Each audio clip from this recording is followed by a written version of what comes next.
Viewers, welcome back to Xylem learning. അപ്പോൾ Xylem ലേണിംഗിന്റെ പുതിയൊരു ക്ലാസ്സിലേക്ക് എല്ലാവർക്കും സ്വാഗതം. നിങ്ങളുടെ കൂടെ ഞാൻ ശ്രുതി ടീച്ചറാണേ. അപ്പോൾ ഇന്ന് ടീച്ചർ വന്നിരിക്കുന്നത് നിങ്ങൾക്ക് ഒരു വളരെ പ്രധാനപ്പെട്ട ഒരു കാര്യം പറഞ്ഞു തരാൻ വേണ്ടിയിട്ടാണ് കേട്ടോ. അതിനു മുൻപ് നമ്മുടെ ചാനൽ കാണാത്തവരെന്ത് ചെയ്യണം? ഇതുവരെ ആദ്യമായിട്ട് കാണുന്നവരാണെങ്കിൽ ഒന്ന് സബ്സ്ക്രൈബ് ചെയ്തേക്കുക. അതുപോലെ നമ്മുടെ വാട്സപ്പ് കമ്മ്യൂണിറ്റി ഗ്രൂപ്പിൽ ഒന്ന് ജോയിൻ ചെയ്തേക്കണേ. അപ്പോൾ ഇത് നിങ്ങൾക്കറിയാമോ? ബാലലീല എന്ന് പറയുന്ന ഒരു കവിതയുണ്ട് നമുക്ക് പഠിക്കാനായിട്ട്. സ്വാതന്ത്ര്യം തന്നെ ജീവിതം എന്ന് പറയുന്ന യൂണിറ്റിലാണ് ബാലാമണി അമ്മയുടെ അതിമനോഹരമായ ഒരു കവിതയാണ്. അപ്പൊ ടീച്ചർ എപ്പോഴും പറയാറില്ലേ, നമ്മളൊരു കവിത പഠിക്കുകയാണെങ്കിലും ഒരു കഥ പഠിക്കുകയാണെങ്കിലും അതിന്റെ എഴുത്തുകാരെ കുറിച്ച് അറിയണം അല്ലേ. അപ്പൊ അത് നമുക്ക് ജീവചരിത്രക്കുറിപ്പ് എഴുതാനുണ്ടാവും. അതുപോലെ തുടർന്നുള്ള ക്ലാസ്സുകളിൽ നമുക്ക് അതൊക്കെ പഠിക്കാനുണ്ടാവും അല്ലേ. അതൊക്കെ കൂടുതലായിട്ട് നമ്മൾ മനസ്സിലാക്കേണ്ടതായിട്ടുണ്ട്. അപ്പോൾ ബാലാമണി അമ്മ, ഇതാണ് നമ്മുടെ ബാലാമണി അമ്മ. ബാലാമണി അമ്മയെ പറ്റി നിങ്ങൾക്ക് ഒരു ചെറു വിവരണം തരാനാണ് ടീച്ചർ വന്നിരിക്കുന്നത് കേട്ടോ. നോക്കിയേ, ബാലാമണി അമ്മ. ബാലാമണി അമ്മ ബാലാമണി അമ്മയുടെ മകൾ ആരാണെന്നറിയോ? ഇതാ നമ്മുടെ മലയാളത്തിന്റെ പ്രിയ എഴുത്തുകാരി മാധവിക്കുട്ടി എന്ന കമലാദ സുരയ്യാണ് കേട്ടോ. കമലാ സുരയ്യ. അപ്പൊ മാധവിക്കുട്ടി ആരുടെ മകളാണ്? നമ്മുടെ എഴുത്തുകാരി കവിയത്രിയായ ബാലാമണി അമ്മയുടെ മകളാണ് എന്ന് കൂടെ നിങ്ങൾ മനസ്സിലാക്കണം. അപ്പൊ ഇത് അമ്മയും മകളുമാണ്. മലയാളത്തിലെ വളരെ മികച്ച ഒരു എഴുത്തുകാരിയാണ്, നമുക്കറിയാം അല്ലെ. അപ്പൊ ബാലാമണി അമ്മയും മാധവിക്കുട്ടിയും അല്ലെ. പിന്നീട് അവര് പേരൊക്കെ മാറ്റി കമലാ സുരയ്യ എന്നൊക്കെ പേര് ആക്കിയിട്ടുണ്ടായിരുന്നു അല്ലെ. അപ്പൊ അതൊക്കെ നമ്മൾ അറിഞ്ഞിരിക്കണം. ബാലാമണി അമ്മയും മാധവിക്കുട്ടിയും അമ്മയും മകളുമാണ്. അപ്പോ ബാലാമണി അമ്മയെ പറ്റി ടീച്ചർ പറഞ്ഞു തരാം. മലയാളത്തിലെ പ്രശസ്തയായ കവിയത്രിയായിരുന്നു ബാലാമണി അമ്മ. മാതൃത്വത്തിന്റെ കവിയത്രി എന്നാണ് ആരറിയപ്പെടുന്നത്? മാതൃത്വത്തിന്റെ കവിയത്രി എന്നാണ് ബാലാമണി അമ്മ അറിയപ്പെടുന്നത് അല്ലെ. ബാലാമണി അമ്മ അറിയപ്പെടുന്നത് ഏത് പേരിലാണ്? മാതൃത്വത്തിന്റെ, അതായത് മാതൃത്വം തുളുമ്പുന്ന കവിതകളായിരുന്നു ബാലാമണി അമ്മ നമുക്ക് സമ്മാനിച്ചത് കേട്ടോ.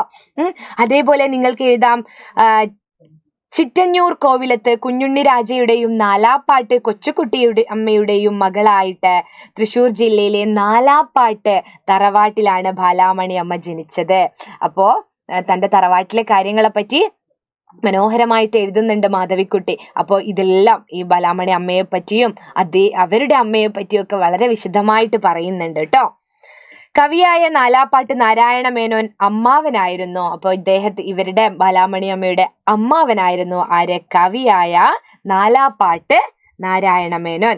പ്രശസ്ത സാഹിത്യകാരിയായിരുന്ന കമലാ സുരയ്യ എന്ന മാധവിക്കുട്ടി ബാലാമണി അമ്മയുടെ മകളാണ്. അത് നമ്മൾ കണ്ടോ, അറിഞ്ഞോ അല്ലെ. ലളിതവും പ്രസന്നവുമായ ശൈലിയിലായിരുന്നു അല്ലെ ആരുടെ കവിതകള്? ബാലാമണി അമ്മയുടെ കവിതകൾ. അത് മനുഷ്യ മനസ്സിന്റെ അഗാധതയെ പ്രതിഫലിപ്പിക്കുന്നതാണ്. നമ്മളെ ഓരോ മനുഷ്യ മനസ്സിന്റെ ആഴത്തിലുള്ള ഓരോ കാര്യങ്ങളുമാണ് നമ്മുടെ കവിതയിൽ ബാലാമണി അമ്മ ഉൾക്കൊള്ളിച്ചിരിക്കുന്നത് കേട്ടോ. വളരെ ലളിതമായ ഭാഷയിലായിരുന്നു അവര് കവിതകൾ എഴുതാറുള്ളത്. ചെറുപ്പം മുതലേ കവിത എഴുതിയിരുന്ന ബാലാമണി അമ്മയുടെ ആദ്യ കവിതയായ കൂപ്പുകൈ ഇറങ്ങുന്നത് 1930 1930 ദണ്ഡി യാത്രയൊക്കെ നടന്ന വർഷം. ആ സമയത്ത് ഇറങ്ങിയിട്ടുണ്ട് ഏത് ആദ്യ കവിത കേട്ടോ. അമ്മ, കുടുംബിനി, മുത്തശ്ശി, അമൃതംഗമയ, നിവേദ്യം തുടങ്ങിയവ പ്രധാന കൃതികളാണ്. കൊച്ചി രാജാവായിരുന്ന പരീക്ഷിത്ത് തമ്പുരാനിൽ നിന്നും 1947 സാഹിത്യ നിപുണ ബഹുമതി നേടി. പിന്നീട് കേന്ദ്ര സാഹിത്യ അക്കാദമി അവാർഡുകൾ, കേരള സാഹിത്യ അക്കാദമി അവാർഡും കേന്ദ്ര സാഹിത്യ അക്കാദമി അവാർഡും ഒക്കെ ആർക്ക് കിട്ടിയിട്ടുണ്ട്? നമ്മുടെ ബാലാമണി അമ്മയ്ക്ക് കിട്ടിയിട്ടുണ്ട് കേട്ടോ. പത്മഭൂഷണും ആശാം പുരസ്കാരവും ലളിതാംബിക അന്തർജന പുരസ്കാരവും വെള്ളത്തോൾ പുരസ്കാരം തുടങ്ങി നിരവധി പുരസ്കാരങ്ങളും ബഹുമതികളും അവരെ തേടി എത്തിയിട്ടുണ്ട്. അപ്പോൾ ഇത്രയും കാര്യങ്ങളാണ് നമുക്ക് ബാലാമണി അമ്മയെ കുറിച്ച് പറയാനുള്ളത്. നിങ്ങൾക്ക് മനസ്സിലായല്ലോ അല്ലെ. അപ്പൊ നമ്മൾ എന്ത് പഠിക്കുമ്പോഴും അതാരെഴുതിയതാണ് എന്ന് കൂടെ നമ്മൾ അറിഞ്ഞിരിക്കേണ്ടതാണ്.